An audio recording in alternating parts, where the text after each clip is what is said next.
Nakatingin ako sa isang maliit na gagamba na matyagang naghahabi ng sapot sa kanto ng madilim na kisame. Habang sa itaas ko, naririnig ko ang tunog ng pala na humahampas sa lupa. Isang kakatuwang senaryo. Narito ako, humihinga at dilat ang mga mata sa ilalim ng malamig na semento, habang ang lalaking mahal ko ay kasalukuyang hinuhukay ang aking libingan sa sementeryo ng aming hasyenda. 3 taon. 1,905 araw akong itinuring na bangkay ng mundong ito. Eksaktong 3 minuto matapos ang unang tulog ng pagbukas ng kabaong sa itaas, narinig ko ang pamilyar na boses mula sa speaker ng lumang monitor na nakatago sa ilalim ng aking higaan. Isang device na hindi alam ni Rico na gumagana pa. "Mateo, wag mo nang buksan yan. Amoy nabubulok na utang lang ang laman yan. Sayang lang ang effort mo." Boses yon ni Doña Imelda, ang aking biyenan. Malamig, walang bahid ng paggalang sa patay. "Ma, asawa ko si Elena. Gusto ko siya makita sa huling pagkakataon bago ilipat ang mga labi niya." Ang sagot ni Mateo. Ramdam ko ang panginginig ng kanyang boses. Ang asawa ko, ang matapang na major ng militar, ay basag ang loob. For what, Mateo? Para ma-confirm ang patibuto niya, kasing pangit ng ugali niya. Look, wala nang laman yan. Baka pati lupa isinuka ang asawa mo dahil sa malas na dinala niya sa pamilyang ito. Humalahak si Rico, ang aking bayaw. Ang tunog ng kanyang tawa ay parang gasgas na plaka na nagpapangit sa katahimikan ng gabi. Narinig ko ang malakas na pag-ingit ng bakal. Nabuksan na ang kabaong. Katahimikan.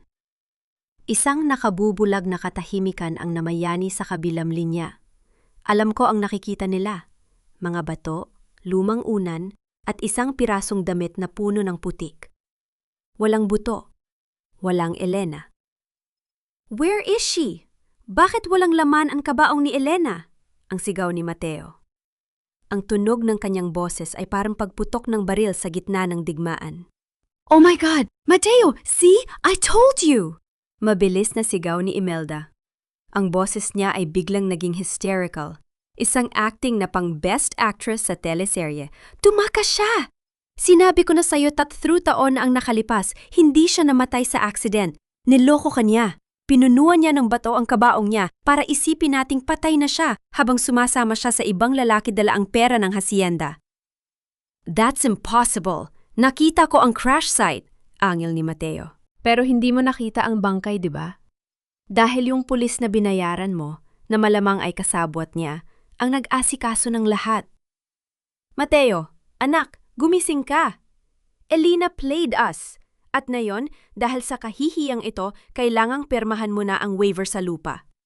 We need to sell the hacienda bago pa malaman ng mga investors na ang asawa ng isang major ay isang scammer na nag-fake ng sariling kamatayan." Ito na ang tinatawag nilang gaslighting. Isang sining na ginawang perpekto ni Imelda. Habang nakikinig ako sa kanila, naramdaman ko ang pag-akyat ng isang malamig na likido sa aking mga ugat. Hindi ito takot. Hindi ito lungkot. Ito ay purong kristal na rasyonalidad. Sa loob ng 3 taon na pagkakabartolina ko rito sa ilalim ng bodega ng mansyon, araw-araw nilang ipinamuka sa akin na wala akong halaga. Kinukuha nila ang aking pagkain, ang aking dignidad, at ngayon, ang aking danggal sa harap ng aking asawa. Tumingin ako sa aking mga kamay. Payat pero matatag. Ang talino kong ginamit para palagiin ang negosyo ng pamilyang ito ay hindi nawala. Nanatili itong matalas, naghihintay lang ng tamang pagkakataon. Major Mateo, bilisan mo na! Dagdag ni Rico halatang naiinip. "May meeting kami ng mga buyers mamayang 8:00 ng gabi. Sayang ang komisyon. Pirmahan mo nga tong documents. Ituturing nating hindi nangyari ang araw na ito. Elena is a traitor. Let her rot wherever she is." Sa loob ng madilim na selda, hindi ako umiyak. Ang mga luha ay para sa mga biktima, at tapos na ako sa papel na yon. Ang bawat salita ni Imelda ay nagsilbing pait na nagpatigas sa aking puso. "Elena, huwag kang reresbak ng galit. Rumesbak ka ng may plano." Kinuha ko ang isang maliit na piraso ng uling mula sa gilid ng aking higaan at isinulat sa pader ang numerong 1, ang unang hakbang. Narinig ko ang yabag ng sapatos sa itaas ng aking kisame. Bumalik na sila mula sa sementeryo. Naririnig ko ang mararahas na utos ni Imelda sa mga katulong na ihanda ang lobby para sa mga bisita. Nararamdaman ko ang yanig ng bawat hakbang nila. Ang yabag ng mga taong naniniwalang kontrol, ado nila ang tadhana. Lumapit ako sa pinto ng aking selda. Alam ko ang schedule ni Rico. Sa loob ng 5 minuto, bababa siya rito para dalhan ako ng tira-tirang pagkain at para insotuhin muli ang aking pagkatao. Huminga ako ng malalim. Ang hangin dito ay amoy amag at luma, pero sa pagkakataong ito, nalanghap ko ang amoy ng tagumpay. Bumukas ang pinto. Ang liwanag mula sa itaas ay sumugat sa aking mga mata na sanay sa dilim. Pumasok si Rico, dalang isang mangkok ng kanin na tila para sa aso. Hoy, patay gutom! Narinig mo ba sa speaker? Ang asawa mong Major halos gustong sumabog kanina. Konti na lang, maniniwala na siyang isa kang puta na tumakas sa ibang bansa. Tatawa-tawang sabi ni Rico habang ibinabagsak ang pagkain sa sahig. Tiningnan ko siya. Hindi ako sumigaw. Hindi ako nagmakaawa. Mumiti ako ng bahagya, isang ngiting hindi umabot sa aking mga mata. Isang ngiting sapat na para patigilin ang kanyang tawa. Bakit ka nakangiti, ha? Nababaliw ka na ba? Singhal niya, sabay hakbang ng malapit. Rico! Ang boses ko ay tuyo, parang kalawang pero matalim. Sigurado ka bang ang pirmang nakuha niyo kay Mateo kanina ay para sa waiver ng lupa? Natigilan siya. Anong ibig mong sabihin? 3 taon mo akong ikinulong dito. Pero nakalimutan mong ako ang nagturo sa iyo kung paano magbasa ng kontrata. Sabi ko habang dahan-dahang tumatayo. Kahit nang hihina ang aking tuhod, ang aking likod ay tuwid na parang kawayan. Ang dokumentong dinala mo kanina, pinalitan ko ang laman niyan bago mo pa man kunin sa office nung 1 linggo.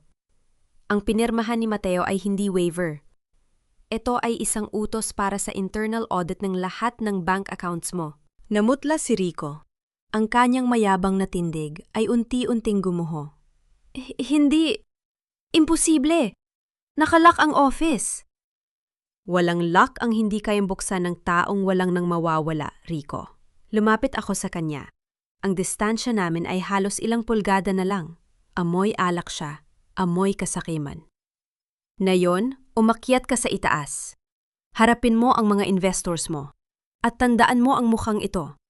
Dahil ito ang huling pagkakataon na makikita mo ang malas na Elena bago ko sunugin ang mundo ninyo. Sa sobrang gulat at takot, napaatras si Rico at nadula sa sariling niyang daladalang pagkain. Hindi ko siya tinulungan. Pinanood ko siyang magkandarapa na lumabas ng selda at i-lock ang pinto. Pero huli na ang lahat para sa kanila. Dahil sa ilalim ng aking unan, hawak ko na ang susi na ninakaw ko sa kanya noong 1 buwan, habang siya ay lasing na natutulog sa tabi ng aking selda. Hindi ko ito ginamit para tumakas noon, dahil gusto kong makita muna ang kanilang mukha sa araw ng kanilang tagumpay.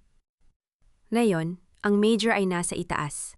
Ang mga kaaway ay nagdiriwang, at ang bangkay ay handa na para sa kanyang muling pagkabuhay. Nakatayo ako sa gitna ng sala ng mansyon, habang ang bawat sulok ng bahay na ito ay tila sumusuka ng alaala. Hawak ko ang baso ng whiskey, pero ang isip ko ay wala sa alak. Naririnig ko ang yabag ni Doña Imelda na papalapit. Ang kanyang mamahaling tsinelas ay lumilika ng ritmo sa makintab na nara na tila isang babala. Mateo, iho, uminom ka muna ng tubig. Baka kung ano na ang maisip mo dahil sa nangyari sa sementeryo. Ang malambing na boses ni Imelda, pero para sa akin, boses yon ng isang ahas na naghahanda ng manuklaw. Kalimutan mo na ang babaeng yon. Isang malahing pagkakamali ang pagpapakasal mo sa isang hamak na accountant na wala namang ibang hangad kundi ang pera natin. Tumingin ako sa kaniya, malamig. Walang emosyon. Accountant siya ng kumpanya natin bago ko siya naging asawa, ma. Alam niya ang bawat sentimong pumapasok at lumalabas sa hacienda. Sandaling napatigil si Imelda. Nakita ko ang bahagyang paggalaw ng kanyang lalamunan. Kaya nga ba tumakas, di ba? dahil alam niyang mabubuko mo rin ang mga anomalya niya. Mateo, pirmahan mo na ang mga huling papeles. Let's move on. Lalabas lang ako sandali. Kailangan ko ng hangin. Ang tanging sagot ko. Hindi ako lumabas para huminga. Lumabas ako para manggaso. Ang pulang putik sa sapatos ni Rico kanina, hindi yon putik mula sa sementeryo. Ang pulang lupa na iyon ay matatagpuan lamang sa likurang bahagi ng hacienda, malapit sa lumang bodega na matagal nang inabandona. Naglakad ako sa ilalim ng liwanag ng buwan. Ang bawat hakbang ko ay dahan-dahan, tila isang sundalong bumabagtas sa teritoryo ng kaaway. Ang lumang bodega ay nakatayo sa dulo ng pilapil, mukhang isang kalansay sa gitna ng kadiliman. Nang marating ko ang pinto, hindi ko ginamitan ng dahas ang kandado. Alam ko kung nasaan ang susi, sa ilalim ng isang banga na dati pang itinatago ni Papa. Ang pagbukas ng pinto ay lumika ng isang mahabang tunog ng nagkiskisang bakal sa katahimikan ng gabi. Amoy alikabok, amoy luma, at amoy ng isang lihim na pilit ibinaon. Elena? Ang bulong ko. Ang boses ko ay halos hindi marinig, pero sa loob ko, sumisigaw ang aking puso. Walang sumagot. Pero narinig ko ang mahinang tunog ng isang bagay na tumama sa semento mula sa ilalim ng mga lumang kaban. Inusog ko ang mga ito at dun ko nakita ang isang kaho na takip sa sahig. Isang trapdoor. Dahan-dahan ko itong binuksan. Isang hagdanan pababa sa isang silid na hindi ko alam na umiiral. Ang liwanag ng aking flashlight ay tumama sa isang figura na nakaupo sa gilid ng isang manipis na kotson. Mateo, huwag kang lumapit. Ang boses na iyon, ang boses na 3 taon kong napanaginipan pero sa pagkakataong ito, wala itong tamis, matigas ito. Liyanig ang buon pagkatao ko, pero nanatili akong nakatayo sa dulo ng hagdan. Elena. Diyos ko, Elena. Ang aking mga paa ay kusam humakbang pababa, pero muli siyang nagsalita. Sabi ko, huwag kang lumapit. Tumayo siya. Kahit payat at maputla sa ilalim ng madilaw na ilaw ng bumbilya, ang kanyang tindig ay hindi sa isang biktima. Ang kanyang mga mata ay nagniningning sa talino at puot. Kung lalapit ka para yakapin ako at umiyak, umalis ka na lang. Wala tayong oras para sa drama, Mateo. Ang oras natin ay para sa hustisya. Natigilan ako. Ang Elena na kilala ko ay malambot, laging nakangiti. Pero ang babaeng nasa harap ko ngayon ay isang mandirigma na hinubog ng 3 taon na kadiliman.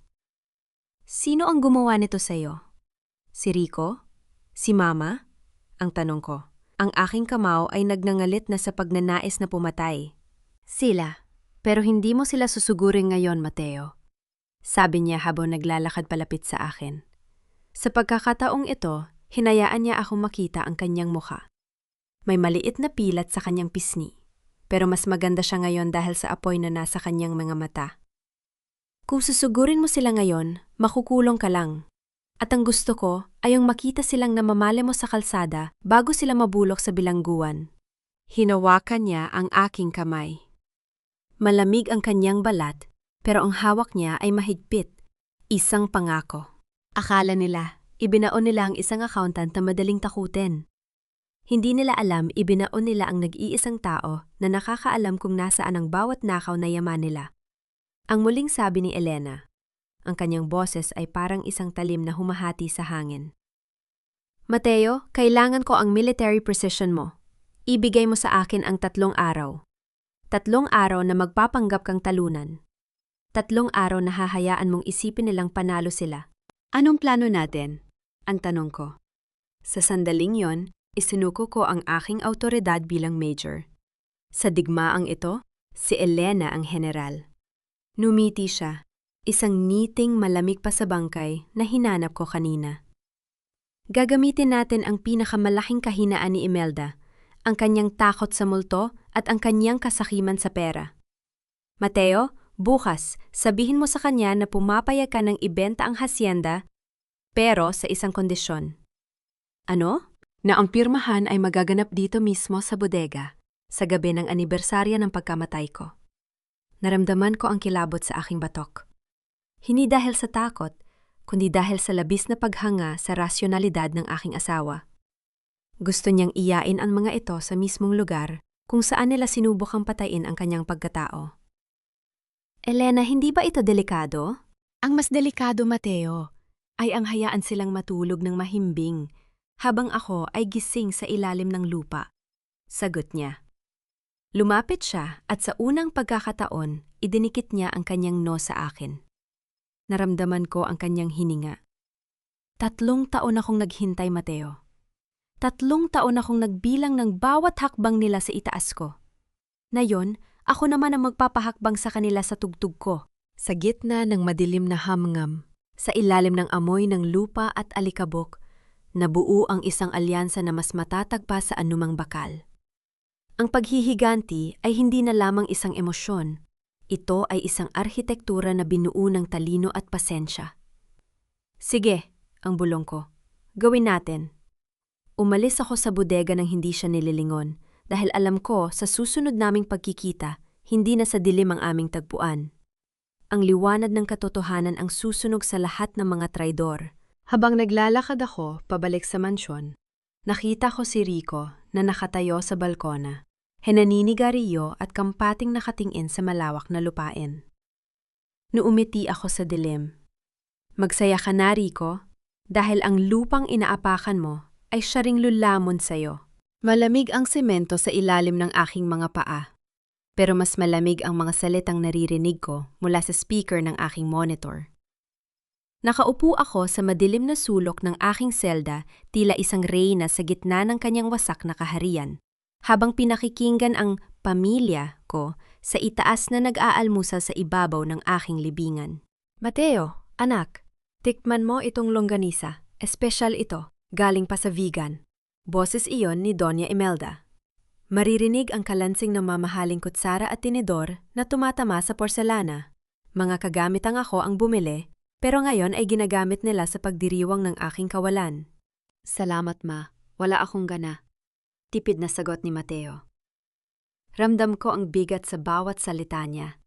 Alam kong nagdidiriwang ang puso niya dahil nahanap niya ako, pero kailangan niyang panindigan ang papel ng isang lalaking wasak ang danggal. Dapat lang na wala kang gana! Singhal ni Rico, kasunod ang tunog ng pag-inom ng kape. Pagkatapos ng kahihiyang ginawa ng asawa mo sa sementeryo kagabi, Mateo, pinagtatawanan na tayo ng mga trabahador sa asyenda. Ang asawa ng isang major isang multong hindi man lang nag-iwan ng buto dahil sumama sa ibang lalaki? It's a disgrace! Huminga ng malalim si Imelda. Alam ko ang susunod na estilo niya. Gagamitin na niya ang kanyang pinakamalakas na sandata, ang pagiging martir. Mateo, iho, alam mo namang itinuring kitang tunay na anak, diba? Nung mamatay ang nanay mo, ako ang nagpalit ng lampin sa'yo. Ako ang nagpuyat nung may lagnat ka. Utang mo sa akin ang buhay mo, at ang tanging hinihiling ko lang ay ang protektahan ang pangalan ng pamilyang ito. Ang boses niya ay naging paos, tila iiyak na anumang sandali. Ang hasyenda, ito na lang ang natitira sa atin. Huwag mong hayaang makuha ito ng mga bangko dahil sa mga utang na iniwan ng asawa mo bago siya tumakas. Napangiti ako sa dilim. Utang na iniwan ko? Ako ang nagbayad ng lahat ng utang sa sugal ni Rico. Ako ang nag-ayos ng mga butas na iniwan ni Imelda sa payroll ng kumpanya. Sadyang baligtad ang mundo sa bibig ng mga sinungaling. Ano ba ang gusto ninyong gawin ko? Tanong ni Mateo. Ang kanyang boses ay tila isang taong sumusuko na sa laban. Pirmahan mo na ang special power of attorney. Mabilis na sagot ni Rico. Narinig ko ang kalansing ng isang bulpen na inilapag sa lamesa. Ibebenta natin ang lupa sa mga investors mula sa Maynila. Malaking pera ito, kuya. Makakaalis ka na sa militar. Makakalipat na tayo sa isang kondo sa Makati, malayo sa bulok na hasyenda na ito at sa alaala ng traidor mong asawa. Pero, anibersaryo ng pagkamatay ni Elena sa Makalawa, mahinang sabi ni Mateo. Anibersaryo ng panloloko niya, kamo! Bulyaw ni Rico. Mateo, huwag kang tanga. Pirmahan mo na yan ngayon din. Sa puntong ito, naramdaman ko ang pang-inig ng aking mga kamay. Hindi dahil sa takot, kundi dahil sa pananabik. Sige, Rico. Kunin mo ang bulpen. Akala mo ay ginto ang hawak mo? Pero sa katunayan, Iyan ang pako sa iyong sariling kabaong.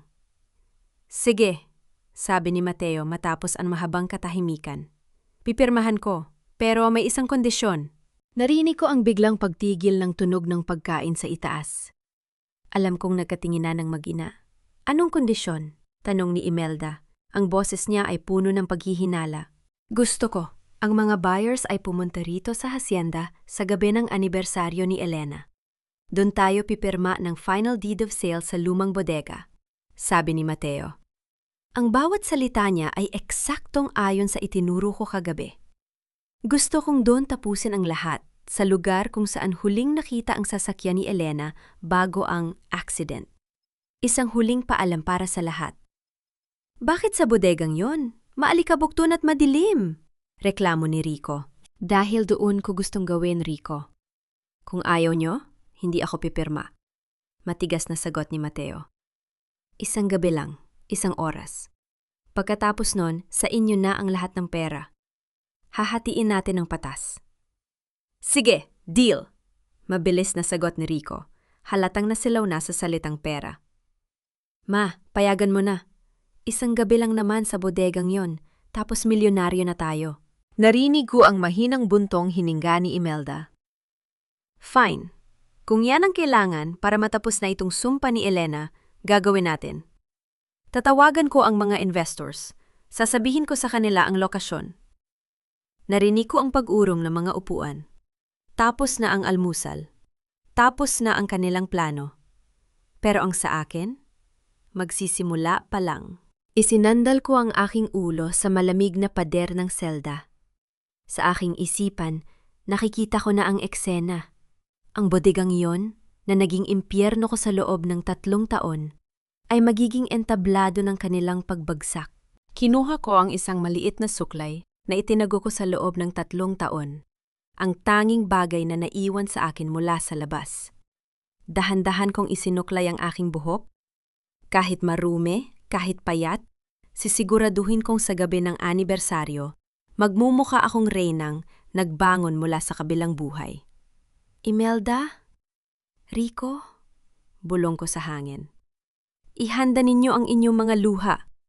Dahil sa pagkakataong ito, wala nang major na magliligtas sa inyo. Biglang bumukas ang trapdoor sa itaas. Isang sinag ng liwanag ang tumama sa aking muka. Si Rico muli, dala ang kanyang mapanuring tingin. Hoy Elena, magala ka na. Sa makalawa, aalis na kami rito. At dahil mabait ako, iiwan kitang nakakulong dito hanggang sa mabulok ka o hanggang sa mahanap ka ng mga bagong may-ari ng lupa. Isipin mo na lang, isa kang bonus na freebie sa pagbili nila ng hacienda. Tatawa-tawa niyang sabi bago ibagsak ang trapdoor. Hindi ako sumagot. Pinanood ko ang dahan-dahang paglaho ng liwanag. Tawa lang Rico, isip ko. Dahil sa makalawa, ang tanging tunog na maririnig sa bodegang ito ay ang lagutok ng iyong mga kasinungalingan habang dinudurog ko ang iyong mundo. Ang bawat guhit sa pader ng aking selda ay hindi lamang bilang ng mga araw na lumipas. Ito ay mga piraso ng isang malaking puzzle na unti-unti kong binuo sa loob ng 3 taon na kadiliman. Habang iniisip ni Imelda na unti-unti akong nabubulok, ang totoo ay ako ang nagmamasid sa kanya mula sa ilalim. Ang mahinang kalansing ng trapdoor sa itaas ay hudyat ng pagdating ni Mateo. Sa pagkakataong ito, hindi lang pagkain ang dala niya. Nakita ko ang isang manipis na folder na nakatago sa ilalim ng kanyang jacket. Elena, heto ang mga kopya ng bank statements na kinuha ko sa office ni Rico habang lasing siya kagabi. Bulong ni Mateo. Ang kanyang mga mata ay puno ng paghanga habang tinitingnan ng aking pader na puno ng mga numero at pangalan. Kinuha ko ang folder. Ang liwanag ng flashlight ni Mateo ay tumama sa mga papel. Mabilis na naglakbay ang aking paningin sa bawat row ng transaksyon.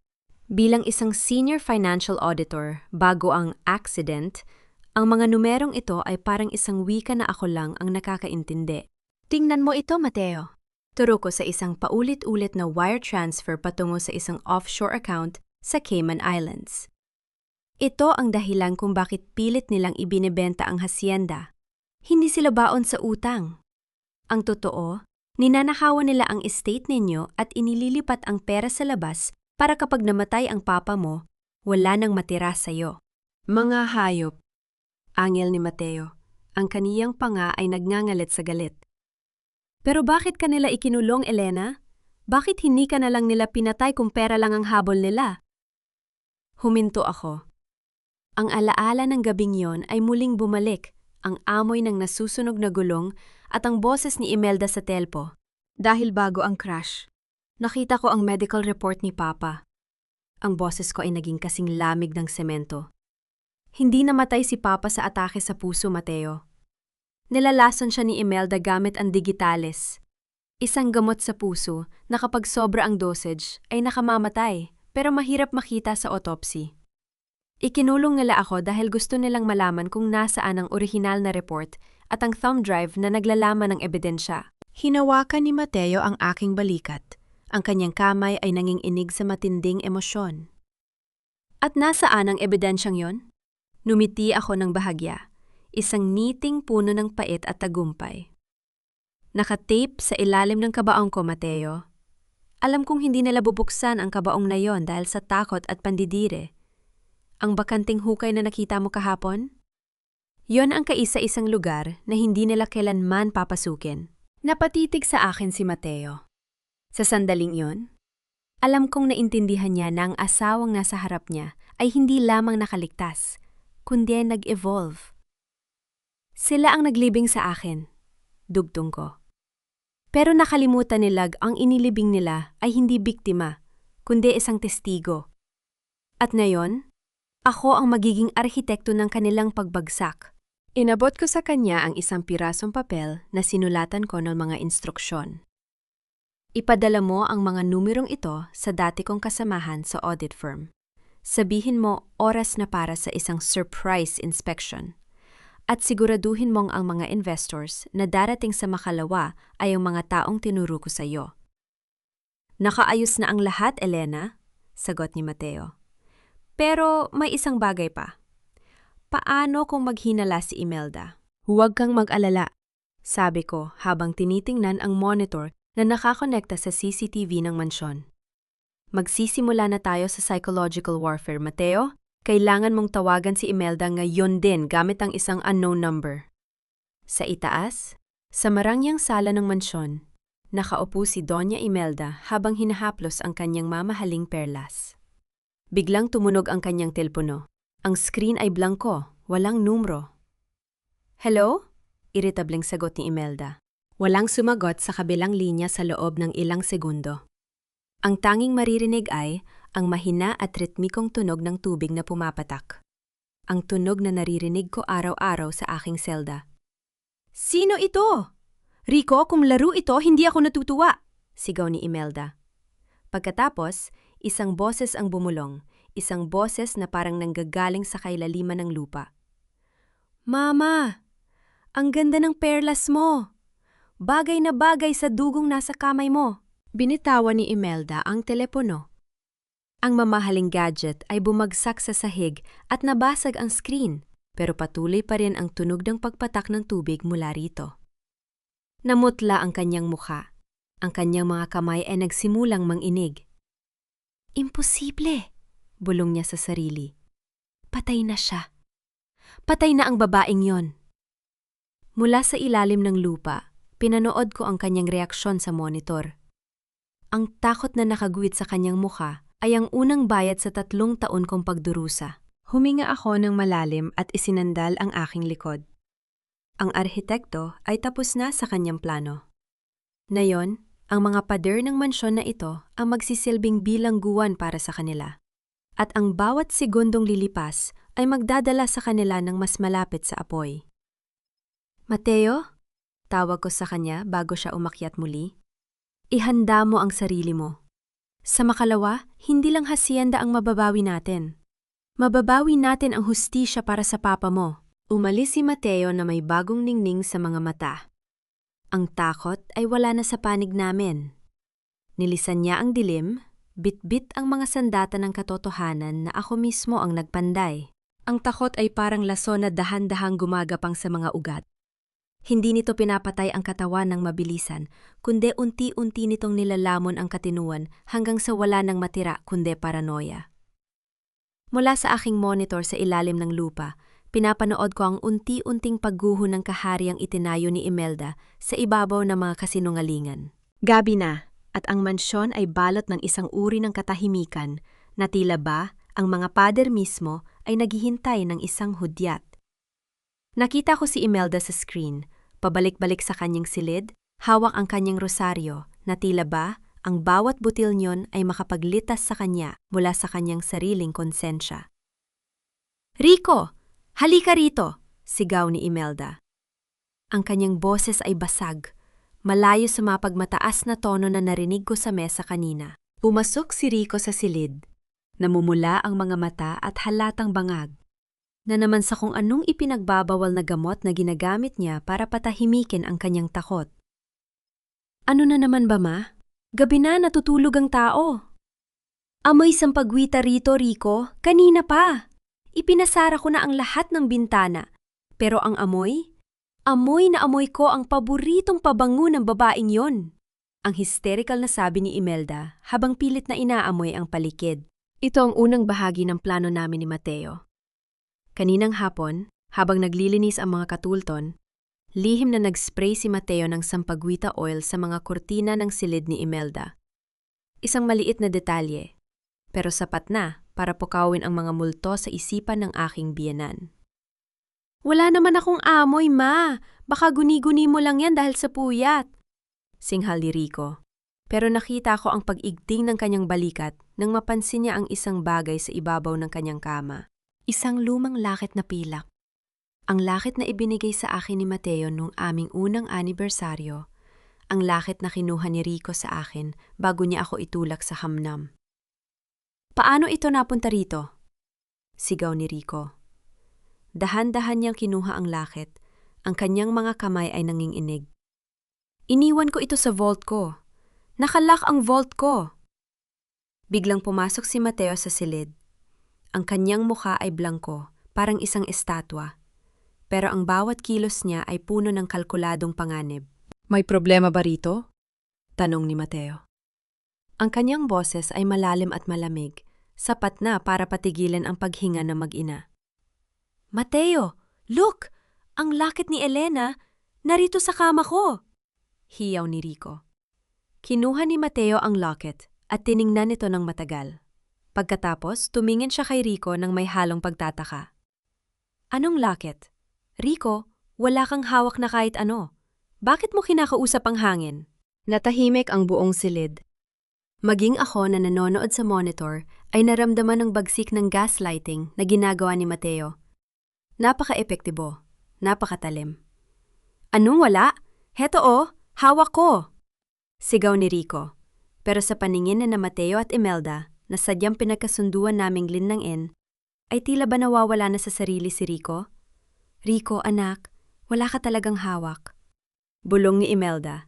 Ang kanyang mukha ay naging kasing puti ng papel. "Mateo, wala ka bang amoy na sampagita?" "Wala naman, ma. Ang amoy rito ay amoy ng lumang bahay at alikabok," sagot ni Mateo sabay talikod. "Siguro kailangan nyo nang magpahinga. Bukas na ang anibersaryo. Marami tayong gagawin sa bodega." Nang makalabas si Mateo, mabilis ning itinago ang locket sa kanyang bulsa. Isang mabilis na galaw ng kamay na hindi napansin ng mag-ina dahil sa kanilang pagkabahala. Mula sa aking selda, napangiti ako. Ang ginto ng kanilang kasakiman ay unti-unti nang nagiging abo sa kanilang mga kamay. Kinuha ko ang aking ballpen at muling naglista sa pader. Step 5. Mental instability. Complete.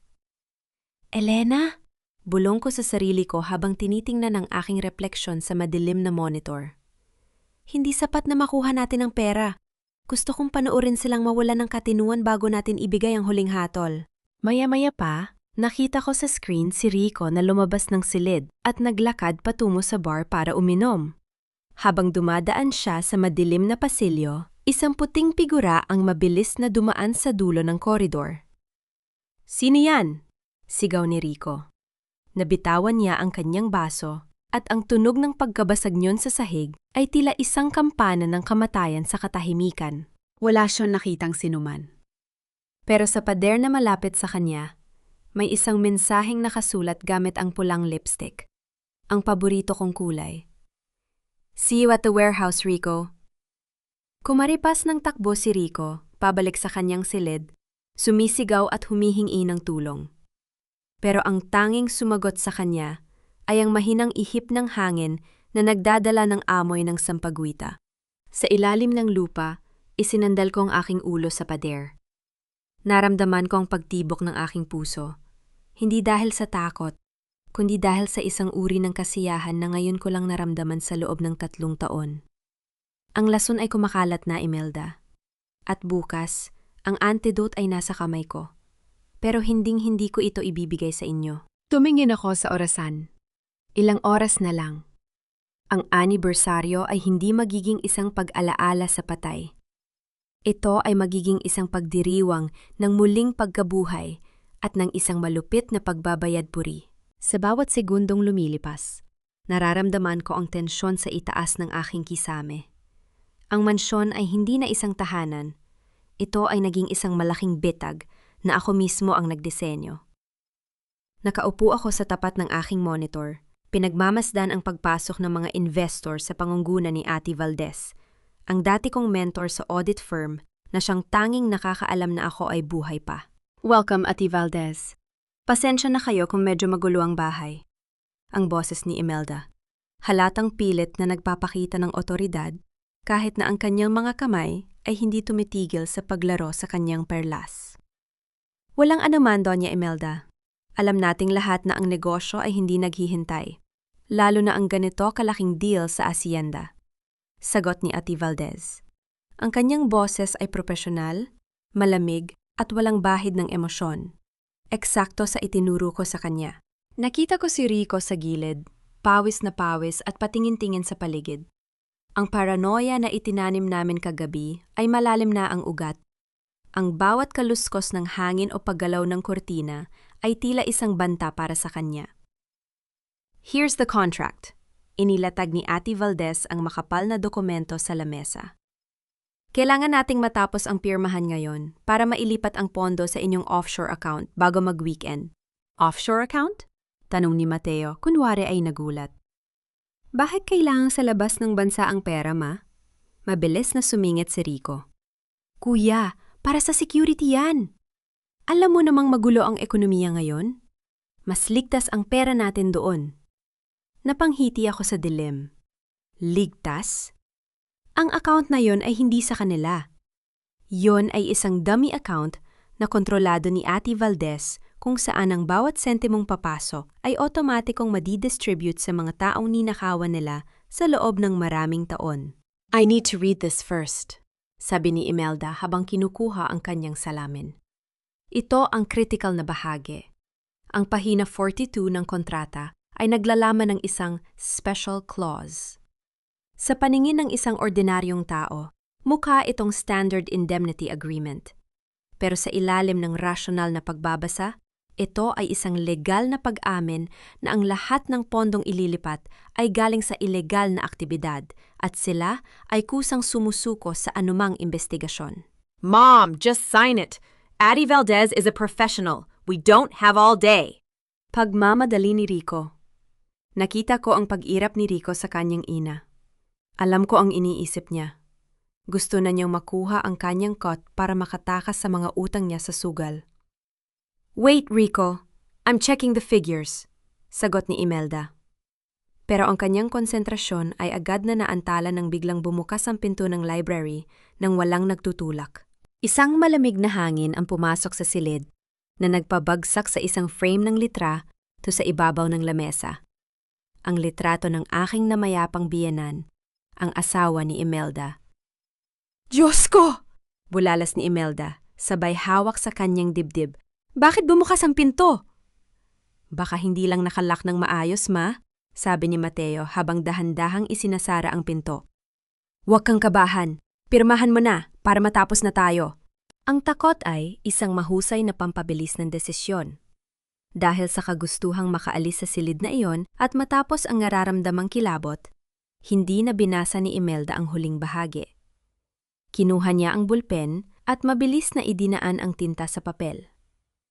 Scritch, scritch. Ang tunog ng bulpen sa papel ay parang musika sa aking pandinig. Sunod na pumirma si Rico, ang kanyang mukha ay puno ng kasakiman at relief. Sa huli, si Mateo ang pumirma bilang saksi. Congratulations, Doña Imelda. Ang hacienda ay opisyal ng may bagong pamamahala, sabi ni Ate Valdez habang nililigpit ang mga papeles. Ang transfer ay magsisimula sa loob ng 3 oras. Nang makaalis si Ate Valdez, biglang nagbago ang timpla ni Rico. Ma, kailangan ko na ang share ko ngayon din. May kailangan akong bayaran sa Manila. Anong share? Rico, kailangan nating patulugin muna ang pera. Huwag kang tanga, baka maghinala ang mga otoridad. Sigaw ni Imelda. Hindi na ako makapaghintay. Ikaw lang naman ang nakikinabang sa lahat ng ito habang ako ang gumagawa ng maruming trabaho. Ako ang nagtapon sa kabaong ni Elena. Ako ang nagkulong sa kanya. Bulyaw ni Rico, na tila nakalimutan na naroon si Mateo. Natahimik ang buong silid. Maging ang monitor ko ay tila nayanig sa pag-amin na yon. Tumingin si Imelda kay Mateo, nakasalukuyang nakatayo sa tabi ng bintana, nakatalikod sa kanila. Rico, tumahimik ka! Bulong ni Imelda. Ang kanyang boses ay puno ng panganib. Bakit? Alam naman ni Kuya na wala na si Elena, di ba? So what's the point of hiding it anymore? Tumawa ng mapait si Rico. Kuya, don't look so shocked. We did you a favor. Inalis namin ang pabigat sa buhay mo. Dahan-dahang humarap si Mateo. Ang kanyang mga mata ay hindi luhaan. Ang kanyang muka ay hindi nagpapakita ng sakit. Sa halip, ang kanyang ngiti ay mas nakakatakot pa sa anumang galit. Alam ko, simpleng sagot ni Mateo. At salamat, Rico. Dahil sa pag-amin mong yan, mas napadali ang susunod na mangyayari. Biglang namatay ang lahat ng ilaw sa mansyon. Ang tanging liwanag na natira ay ang buwan na sumisilip sa bintana. Mateo, anong nangyayari? Tanong ni Imelda, ang kanyang boses ay puno ng takot. Mula sa mga speaker sa paligid ng mansyon, narinig ang isang boses na rasyonal, malanaw, at puno ng kapangyarihan. The transfer has been completed, Mama, but not to the Cayman Islands. Every centavo you just signed away is now in the hands of the victims of your digitalis medicine. And the confession you just signed? It's already on its way to the NBI. Elena? Sigaw ni Imelda. Ang kanyang mga tuhod ay bumigay at napaluhod siya sa sahig. Sa ilalim ng lupa, tumayo ako at kinuha ang aking puting coat. Tapos na ang oras ng pagtatago. Ang arkitekto ay lalabas na sa kanyang silid upang inspeksyonin ang kanyang mga gawa. Mateo? Sabi ko sa aking comms. Buksan mo na ang pinto ng bodega. Panahon na para sa huling pagtutuos. Ang kadiliman sa loob ng mansyon ay tila isang buhay na nilalang na bumabalot sa bawat hininga ni na Imelda at Rico. Ang tanging liwanag na nagmumula sa labas ay ang malamig na sikat ng buwan na nagbibigay ng kakaibang anino sa bawat sulok ng silid. Mateo! Buksan mo ang ilaw! Ano ba itong biro na ito? Ang hysterical na sigaw ni Imelda. Narinig ko ang kalansing ng kanyang mga alahas habang pilit niyang kinakapa ang kanyang paligid. Hindi ito biro, Ma. Ito ang katotohanan na 3 taon ninyong pilit na ibinaon. Ang malamig na sagot ni Mateo. Naririnig ko ang tunog ng kanyang mga hakbang, mabigat, rasyonal, at walang pag-aalunlangan. Recording lang yon. Alam ko ang boses ni Elena, patay na siya. Rico, sabihin mo sa kanya, patay na ang babaeng yon. Utos ni Imelda habang pilit na hinahawakan ng braso ng kanyang anak. Ngunit si Rico ay wala sa kundi yung sumunod. Naririnig ko ang kanyang mabilis at mababaw na paghinga. Ang kanyang katinuan ay unti-unti nang nilalamon ng paranoia at ng epekto ng kanyang mga bisyo. Ma, nakita ko siya kanina. Sa hallway. Puti ang suot niya. Ma, ayoko na rito. Ibigay na natin ang pera at umalis na tayo. Tumahimik ka, Rico. Walang aalis. Angel ni Imelda. Mateo, iho, nakikinig ka ba? Naguguluhan ka lang. Ang trauma mo sa era ang nagpapaisip sa'yo na kung ano-ano. Halika rito, pirmahan natin ang tamang papeles at kalimutan na natin ang lahat ng ito. Mula sa aking monitor, napangiti ako. Kahit sa gitna ng panganib, hindi tumitigil si Imelda sa paggamit ng kanyang gaslighting techniques. Pero sa pagkakataong ito, ang kanyang mga salita ay tila mga bala na tumatama sa isang pader na bakal. Gusto niyo ng tamang papeles? Ang boses ni Mateo, na ngayon ay malapit na sa kanila. Sumunod kayo sa akin sa bodega. Doon natin tatapusin ang lahat. Doon ninyo haharapin ang anibersaryo na pilit ninyong kinalimutan. Hindi ako pupunta sa maruming bodegang yon, sigaw ni Imelda. Narinig ko ang tunog ng pagkasanang baril. Isang maikli at matalim na tunog na nagpatahimik sa buong mansyon. Hindi ito pakiusap, ma, sabi ni Mateo. Ito ang huling pagkakataon ninyo maglakad na may danggal bago kayo kaladkarin ng mga pulis. Dahan-dahang lumabas ang tatlo mula sa mansyon patungo sa madilim na pilapil. Ang bodega ay nakatayo sa dulo, nababalot ng makapal na hamog. Ang bawat hakbang ni na Imelda at Rico ay puno ng pag-aalinlangan, habang si Mateo ay tila isang pastol na nagdidirekta sa mga tupa patungo sa katayan. Pagdating nila sa pinto ng bodega, ang malaking kadena ay nakabukas na. Ang hangin sa paligid ay amoy sampagita, isang amoy na mas naging matapang at mas nakakasuffocate. Pumasok kayo, utos ni Mateo habang binubuksan ang pinto. Ang loob ng bodega ay hindi madilim. May mga nakasinding kandila sa gitna ng silid na nakapalibot sa isang lamesang kahoy. Sa ibabaw ng lamesa ay may nakahandang 2 baso ng alak at isang lumang letra. Ang litrato ko nung araw ng aming kasal. Ano ito? Isang ritual? Pangungot yan ni Imelda, pero halata ang panging-inig ng kanyang boses. Mateo, sapat na ang pananakot na ito. Tawagan mo ang mga investors at sabihing magkaroon tayo ng formal na meeting sa hotel. Wala ng investors, ma. Ang boses ko ay muling umalingaw-ngaw, pero sa pagkakataong ito, hindi ito mula sa speakers. Nanggaling ito sa likod ng malaking tumpok na mga sako ng palay. Dahan-dahan akong lumabas mula sa dilim. Hindi ako nakasuot ng puti, gaya ng kinatatakutan ni Rico. Nakasuot ako ng isang itim na silk dress, maayos ang aking buhok, at ang aking mga labi ay pinatindi ng pulang lipstick. Ang aking muka ay hindi kakikitaan ng dusa, kundi ng isang uri ng kapangyarihan na tila ba ang buong bodega ay sumusunod sa bawat galaw ko. Napasinghap si Imelda. Napaluhod si Rico at nagsimulang umiyak ng walang tunog. Elena. Bulong ni Imelda, ang kanyang mga mata ay halos lumabas na sa kanyang ulo. Imposible! Nakita ko ang aksidente. Nakita ko ang pabagsak ng kotse sa bangin. Nakita mo ang pagbagsak ng kotse, Mama. Pero hindi mo nakita kung sino ang lumabas bago ito sumabog. Sabi ko habang naglalakad palapit sa lamesa. Kinuha ko ang baso ng alak at uminom ng kaunti. Sayang ang plano mo, di ba? 3 taon ako naghintay dito sa ilalim ng paanan mo. 3 taon ako nakikinig sa bawat tawa mo habang ninanakaw ninyo ang hacienda. Patawarin mo kami, Elena. Si Mama lang ang may gusto nito. Siya ang nag-utos sa akin na itapon ang mga bato sa kabaong mo. Biglang sigaw ni Rico habang gumagapang patungo sa akin. Tiningnan ko siya ng may halong pandidire. Tumayo ka, Rico. Huwag mong madumihan ang sahig ko ng iyong mga luha. Ang paghingi ng tawad ay para sa mga taong may konsensya. At alam nating pareho na wala ka nyon. Hinarap ko si Imelda. Ang kanyang muka ay unti-unti nang nagbabago mula sa gulat, patungo sa kanyang dating anyo ng kasamaan. Akala mo ba ay mananalo ka, Elena? Kahit buhay ka, wala kang ebidensya. Ang pinirmahan ko kanina ay isang kontrata ng benta. Ako pa rin ang may hawak sa pera. Humalakak ako, isang maikli at matalim na tawa. Mama, palaging rasyonal ang pagkilos ko. Ang pinirmahan mo ay hindi deed of sale.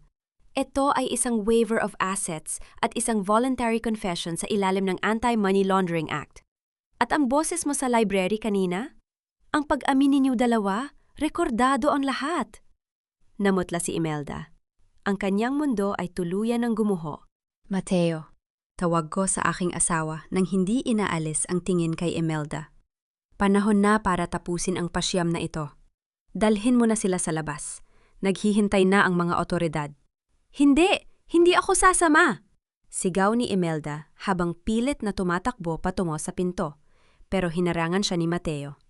Tapos na ang laro, ma, sabi ni Mateo. Habang hinihila sila palabas, tumigil si Imelda at lumingon sa akin. Isinumpa kita, Elena. Dapat ay pinatay na lang kita noon. Ngumiti ako sa kaniya, ang pinakamagandang ngiti na ibinigay ko sa kanya sa loob ng 3 taon. Salamat sa payo, Mama. Pero gaya ng lagi mong sinasabi, kailangan nating maging practical. At ang pinaka-practical na paraan para mawala ka sa buhay ko ay ang hayaan kang mabulok sa isang selda na mas masahol pa sa ibinigay mo sa akin. Napanood ko silang isinakay sa mga patrol car. Ang tunog ng mga sirena ay tila isang orkestra na nagtatapos sa isang mahabang trahedya. Naiwan kami ni Mateo sa loob ng bodega. Ang amoy ng sampagwita ay unti-unti nang napapalitan ng amoy ng malinis na hangin ng umaga. Elena, tawag ni Mateo. Lumapit siya at hinawakan ang aking mga kamay. Tapos na. Hindi pa, Mateo, sagot ko habang nakatingin sa sumisikat na araw sa labas. Ngayon pa lang magsisimula ang tunay nating buhay. Sumikat ang araw sa hacienda nang may kakaibang liwanag. Wala na ang makapal na hamog na tila bumabalot sa lupain nitong mga nakaraang taon. Nakatayo ako sa balkonahe ng mansyon, doon sa mismong lugar kung saan nakita ko si Rico na naninigar ilyo noong isang araw. Hawak ko ang isang tasa ng mainit na kape, ninanamnam ang bawat hininga ng malinis na hangin. Ma'am Elena, handa na po ang sasakyan. Ang mahinhin na boses ni Maria, ang isa sa mga katulong na nanatiling tapat sa akin kahit noong wala ako. Tumingin ako sa kanya at numiti. Hindi ito ang ngiti ng isang biktima. Ito ang ngiti ng isang nagmamay-ari. Salamat, Maria. Pakisabi kay Mateo na susunod na ako. Bago ako bumaba, pumasok muna ako sa dating silid ni Imelda. Magulo ang paligid. Mga gamit na nagkalat, mga alahas na hindi na naisama sa pagmamadali. Tumingin ako sa malaking portrait ni Imelda na nakasabit sa gitna ng silid. Ang kanyang mapagmataas na tingin ay tila pilit pa ring nagahari. Lumapit ako at dahan-dahan itong ibinaba. Walang galit, walang sigaw. Isinandal ko ito sa pader, nakaharap sa sahig. Tapos na ang rain mo, Mama. Ang sining ng panlilinlang ay may hangganan. Pagbaba ko sa lobby, naghihintay si Mateo sa tabi ng pintuan. Nakasuot siya ng kanyang uniforme, malinis at kagalang-galang. Nang makita niya ako, nakita ko ang paglambot ng kanyang ekspresyon, isang sulyap na puno ng paghanga at kilig na tila ba ngayon lang niya ako ulit nakilala. You look beautiful, Elena, bulong niya habang inaalalayan akong sumakay sa sasakyan. I feel powerful, Mateo, sagot ko. Tumuloy kami sa provincial jail. Gusto kong makita ang huling hininga ng kanilang kayabangan. Pagdating doon, dinala kami sa isang silid na may makapal na salamin. Pagkalipas ng ilang minuto, lumabas si Imelda. Wala na ang kanyang mga perlas. Wala na ang kanyang maayos na buhok. Nakasuot siya ng kulay kahel na uniforme ng bilanggo at ang kanyang muka ay tila tumanda ng 10 taon sa loob lamang ng isang gabi. Nang makita niya ako, agad siyang sumugod sa salamin at hinampas ito ng kanyang mga palad. Elena, hayop ka! Ilabas mo ako rito. Mateo, anak, tulungan mo ako. Pinagkakaisahan niyo ako. Nanatili akong nakaupo ng tuwid. Ang aking mga kamay ay maayos na nakapatong sa aking hita. Mama, huwag kang magsayang ng enerya. Ang bawat sigaw mo ay dagdag lamang sa record ng iyong mental instability. Akala mo ba ay tapos na ito? Bulyaw ni Imelda. Ang kanyang boses ay basag at puno ng put. May mga kaibigan ako. May mga koneksyon ako. Lalabas ako rito at sisiguraduhin kung babalik ka sa hamnam na yon. Ang mga kaibigan mo ay sila ring nagbigay sa amin ng impormasyon laban sa iyo, Mama. Ang rasyonal na sagot ko. Noong malaman nilang wala ka ng pera at ang hacienda ay nasa ilalim na ng pangalan ko, mabilis pa sa 4:00 silang bumaliktad. Yan ang batas ng mundo ninyo, di ba? Loyalty is only for those who can pay. Napatahimik si Imelda. Ang kanyang mga mata ay napuno ng luha. Hindi ng pagsisisi, kundi ng purong kawalan ng pag-asa. Bakit, Elena? Bulong niya. Binigyan kita ng tahanan. Binigyan kita ng pamilya. Hindi, Mama, pagkatama ko. Binigyan mo ako ng selda. Pero sa loob ng 3 taon sa seldang iyon, natutunan ko ang isang bagay na hindi mo kailanman maiintindihan. Ang tunay na yaman ay hindi nasa lupa o sa ginto, kundi sa katotohanan na hindi kayang sirain ng anumang kasinungalingan. Tumayo na ako. Ayoko nang magtagal sa lugar na ito. Amoy pagsisisi ang hangin dito at hindi yon ang kailangan ko para sa aking paghilom. Good luck, Mama, sabi ko bago tumalikod. Balita ko ay may bagong batch ng mga bilanggo na darating bukas. Sana ay matutunan mo ring makipagkapwa-tao sa loob, dahil yun na lang ang natitira sa'yo. Lumabas kami ni Mateo sa presinto. Ang sikat ng araw ay tila isang mainit na yakap. Habang naglalakad kami patungo sa sasakyan, biglang huminto si Mateo at hinawakan ang aking kamay. Elena, ano nang plano natin ngayon? Tanong niya.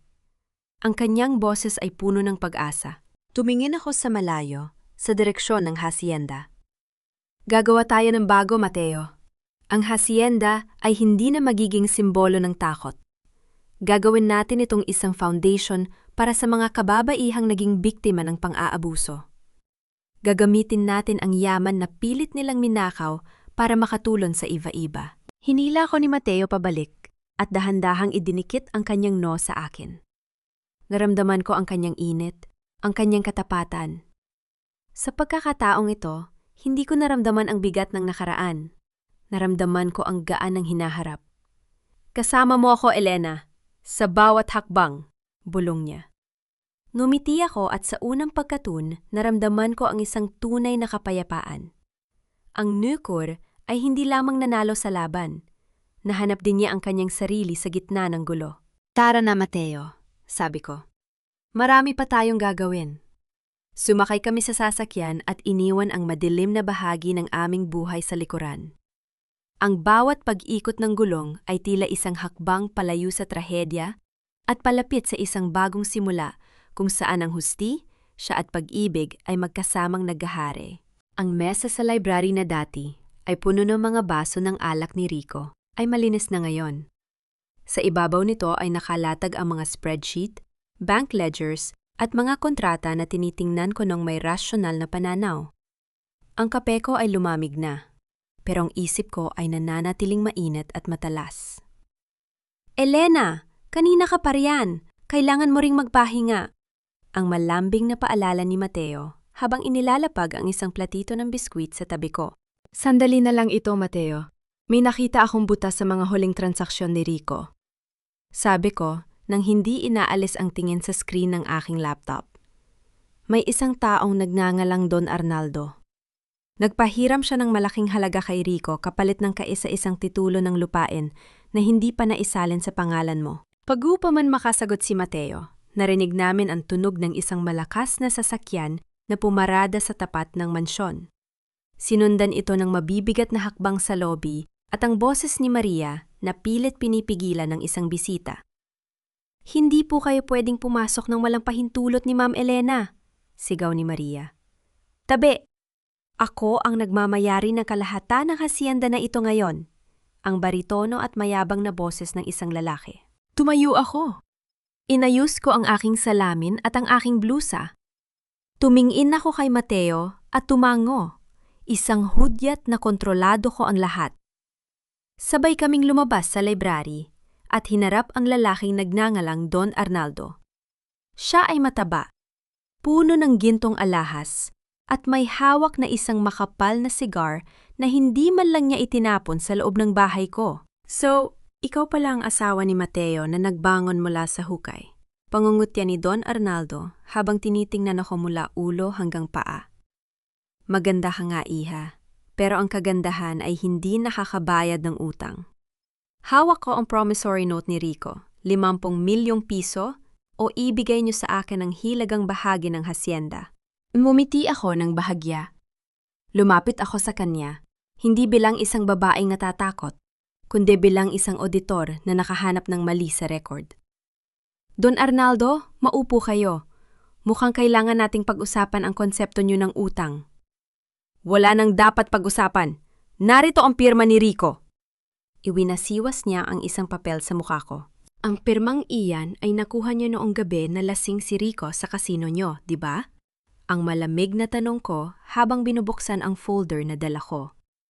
At ang perang sinasabi niyong ipinahiram niyo, ayon sa record ng bangko niyo, ay galing sa isang shell company na iniimbestigahan ngayon para sa tax evasion. Natigilan si Don Arnaldo. Ang kanyang mayabang na ngiti ay unti-unting naglaho. Don Arnaldo, kilala niyo ba kung sino ang kausap niyo? Pagpapatuloy ko, ang boses ko ay matatag at puno ng kapangyarihan. Hindi ako isang biktima na madali ninyong matatakot. Ako ang dating head auditor ng pinakamalaking firm sa bansa. Bago kayo pumasok sa bahay na ito, alam ko na kung ilang beses kayong nag-underdeclare ng kita niyo sa Bureau of Internal Revenue. Banta ba yan? Sigaw niya. Ang kanyang mukha ay namumula na sa galit. Hindi ito banta. Ito ay isang financial reality check. Sabi ko habang inilalapag ang isang dokumento sa mesa. Ang promissory note ni Rico ay void dahil sa ilalim ng batas. Ang hacienda ay isang conjugal property at ang anumang utang na ginawa ng walang pahintulot ng asawa o ng tunay na tagapagmana ay hindi legal.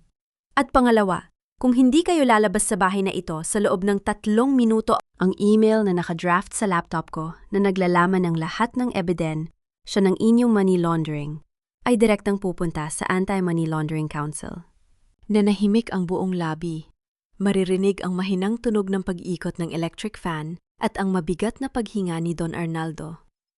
Tumingin siya kay Mateo, na kasalukuyang nakahawak sa kanyang holster, handang kumilos anumang oras. You're a devil!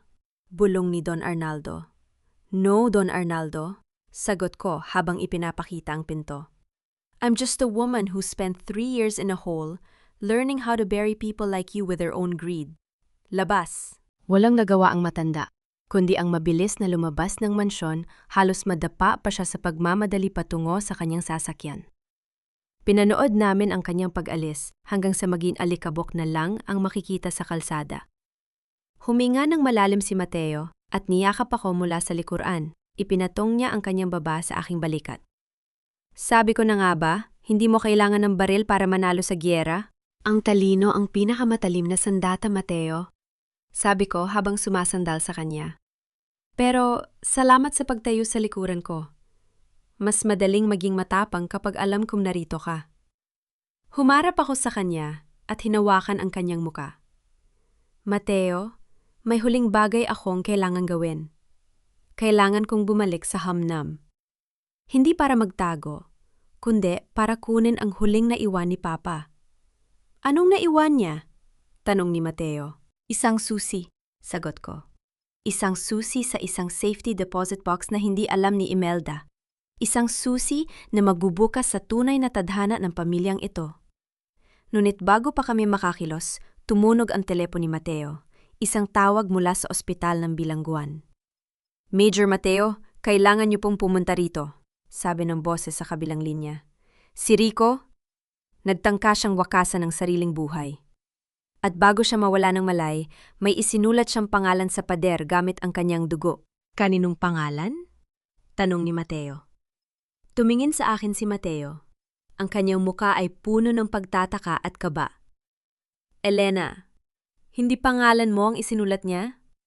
Isang pangalan na matagal na nating hindi naririnig. Ang puting kisame ng ospital ay kasing lamig ng mga lihim na pilit nating itinatago.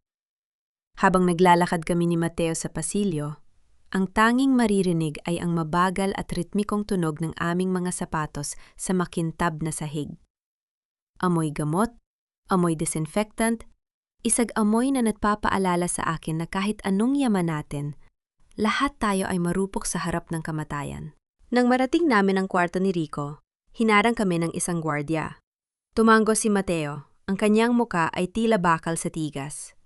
Pagpasok namin, tumambad sa amin ang isang lalaking wasak, si Rico, na dati ay puno ng kayabangan, ay nakahiga ngayon na may mga benda sa kanyang mga pulso.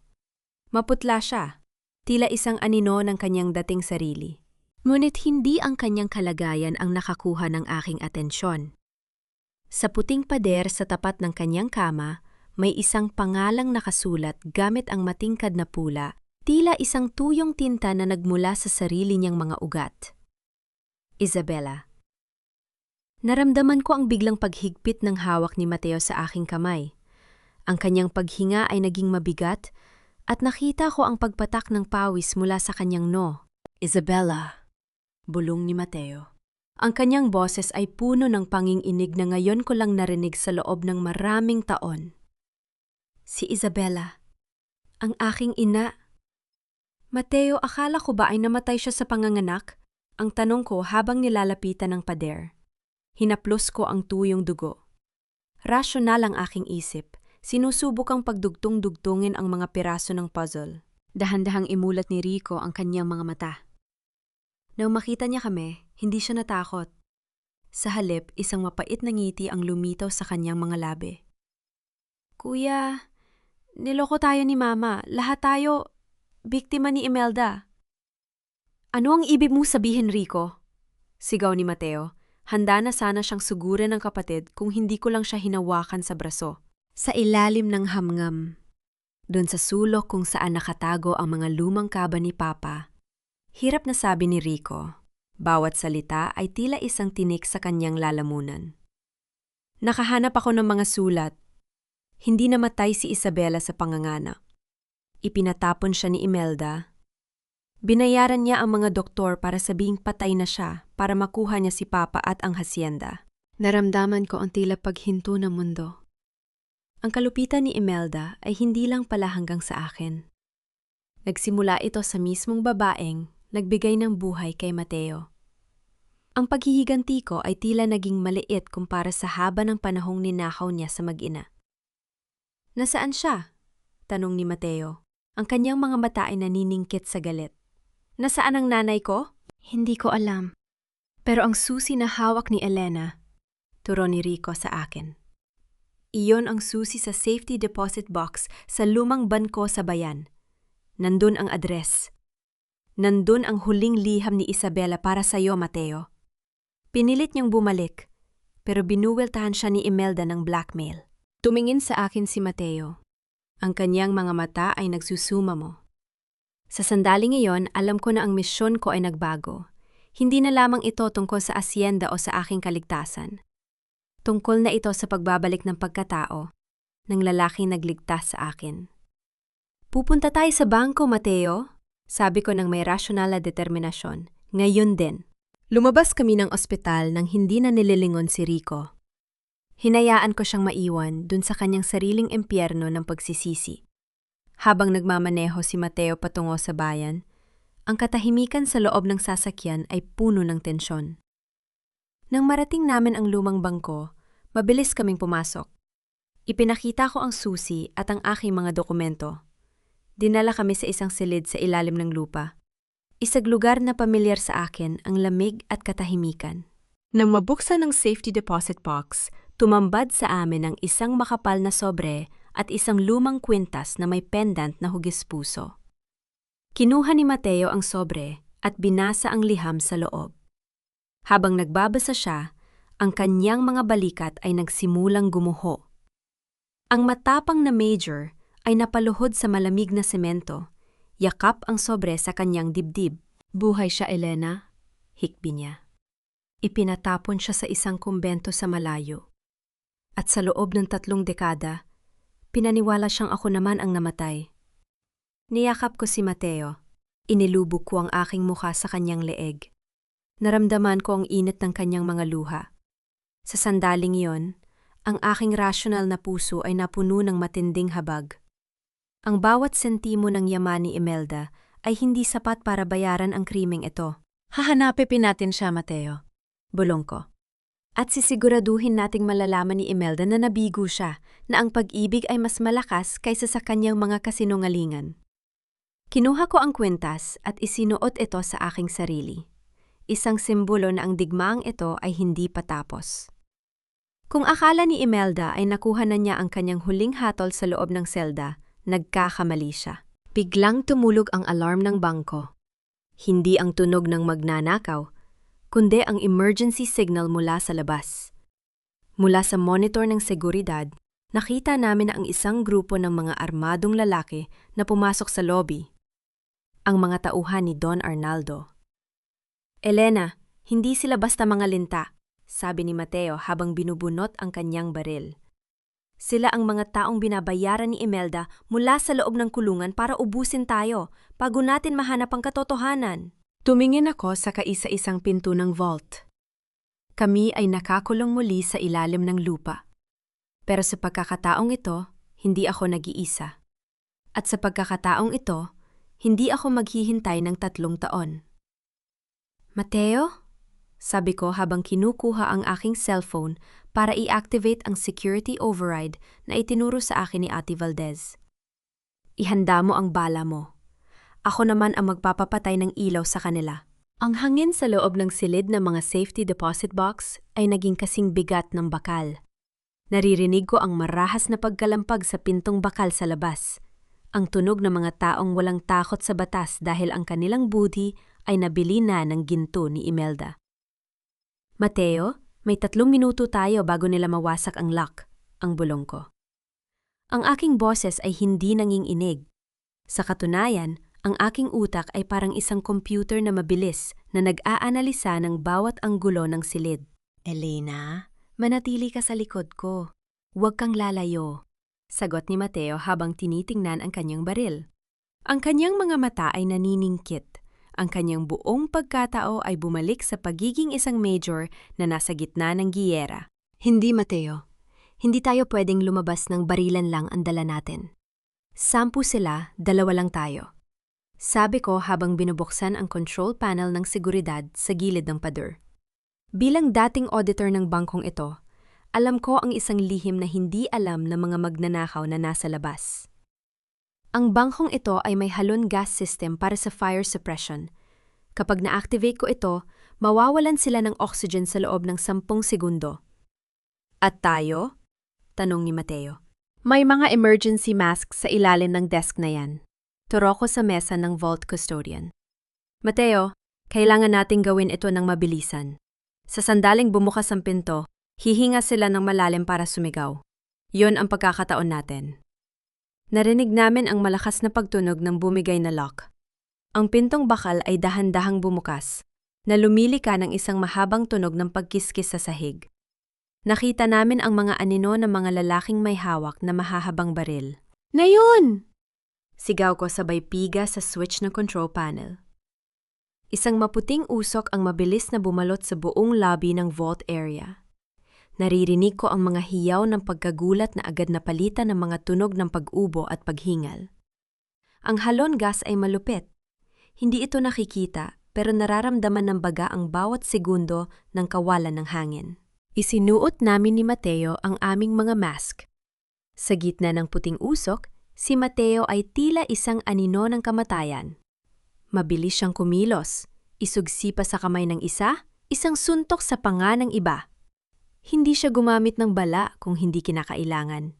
Ang kanyang bawat galaw ay rasyonal, matipid at nakamamatay. Elena, takbo!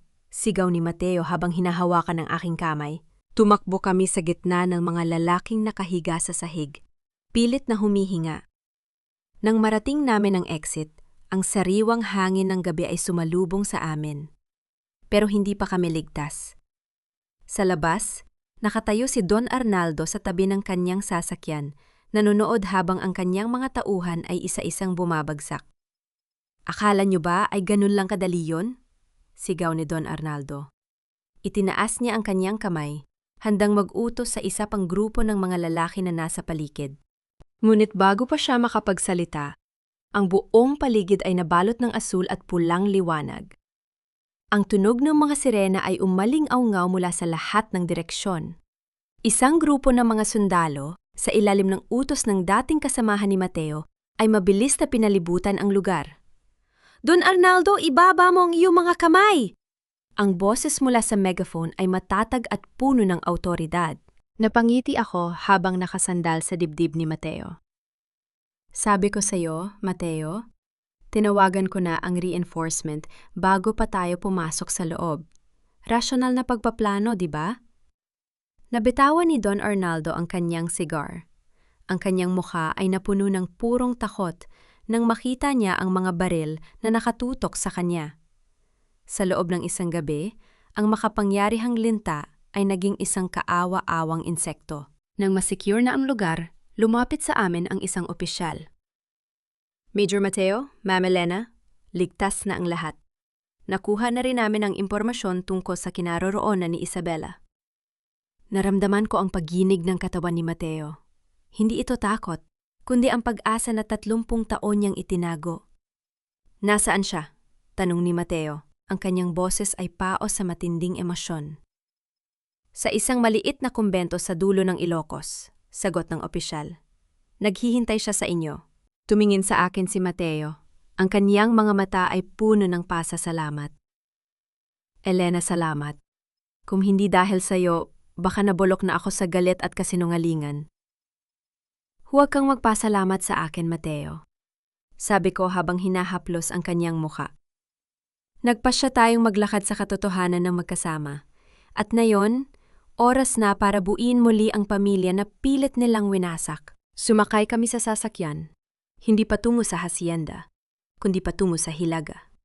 Ang bawat kilometrong nilalakbay namin ay tila isang pag-alis sa madilim na anino ni Imelda. Sa huling pagkakataon, tumingin ako sa likuran. Ang bangkong iyon, ang mga taong iyon.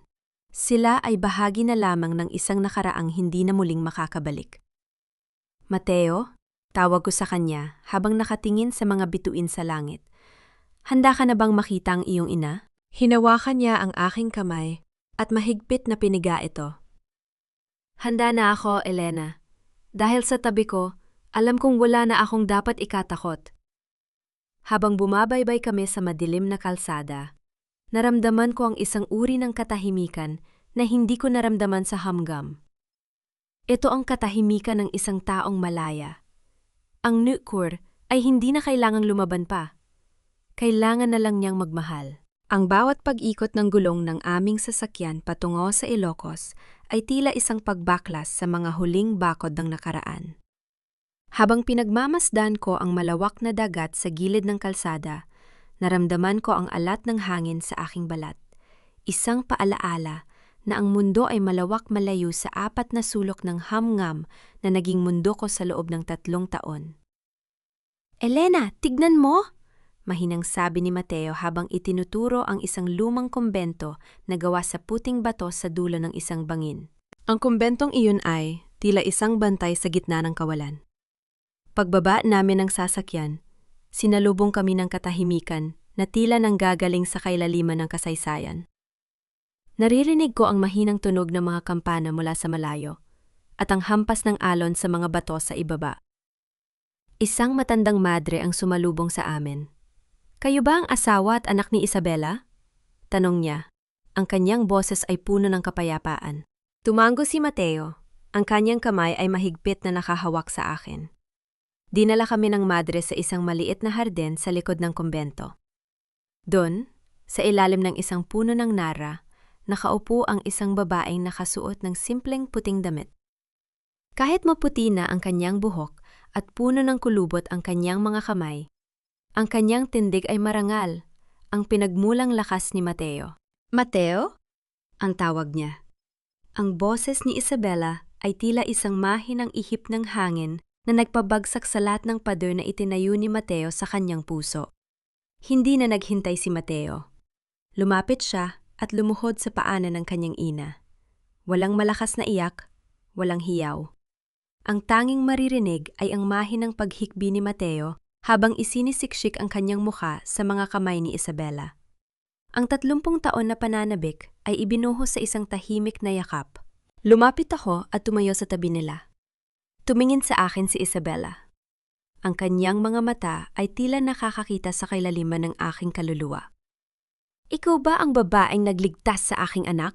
Kami po ang nagligtas sa isa't isa, Nay. Ang rasyonal na sagot ko habang humahalik sa kanyang kamay. May ibinigay sa akin ng iyong ama bago ako ipatapon dito.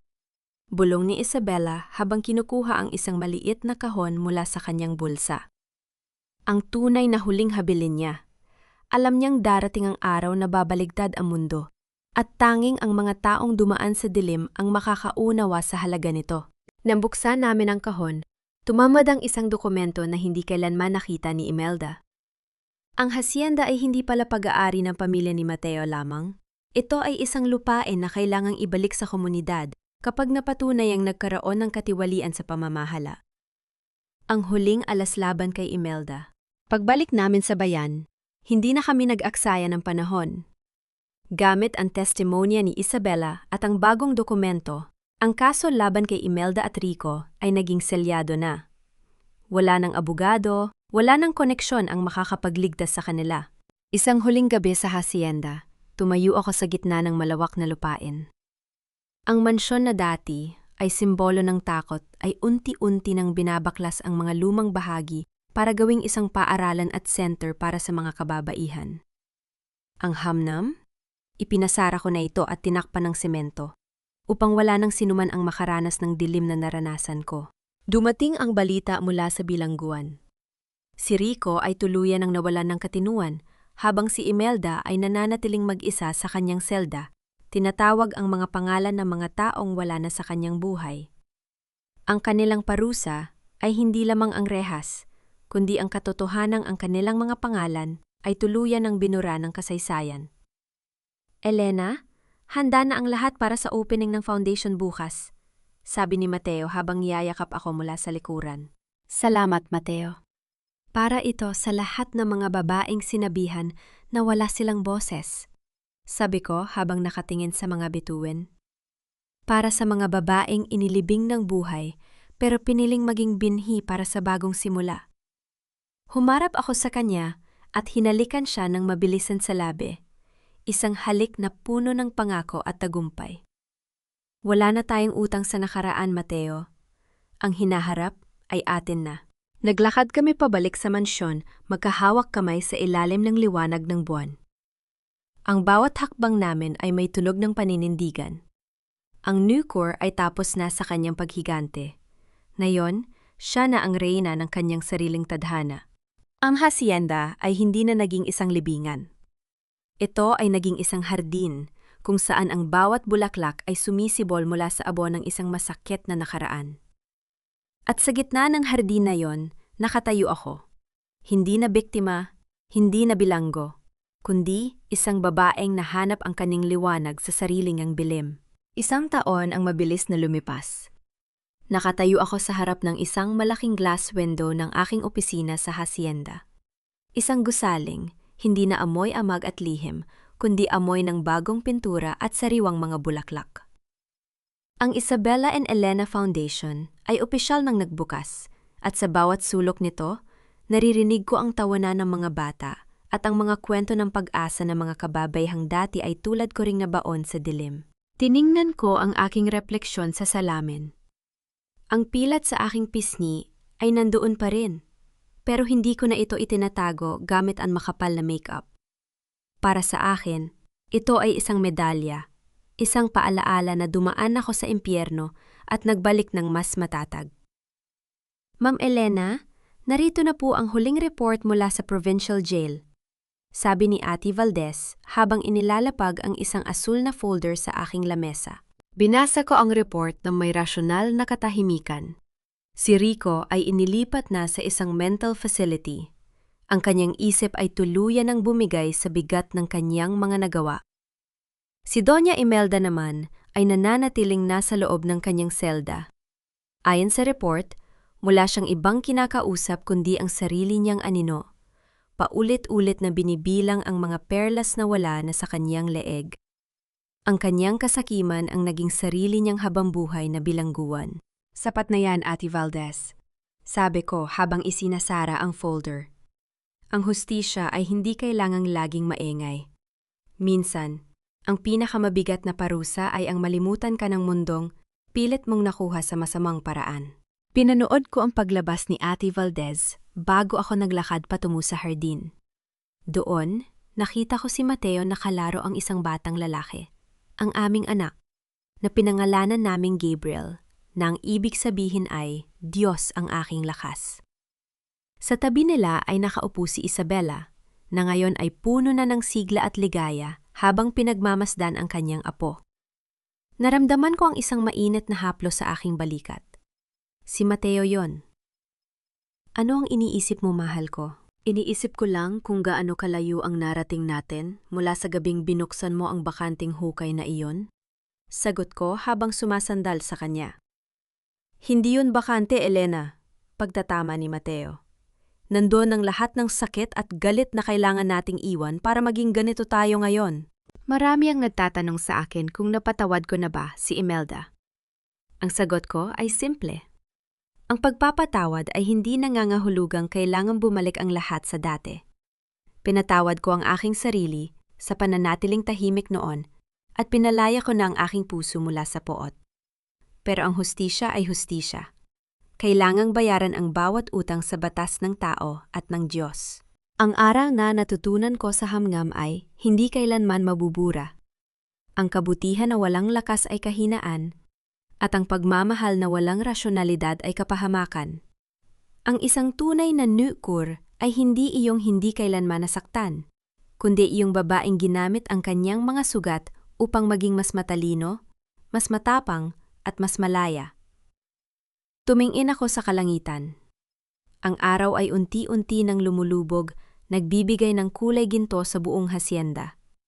Wala na ang takot, wala na ang mga anino. Elena, tara na sa loob.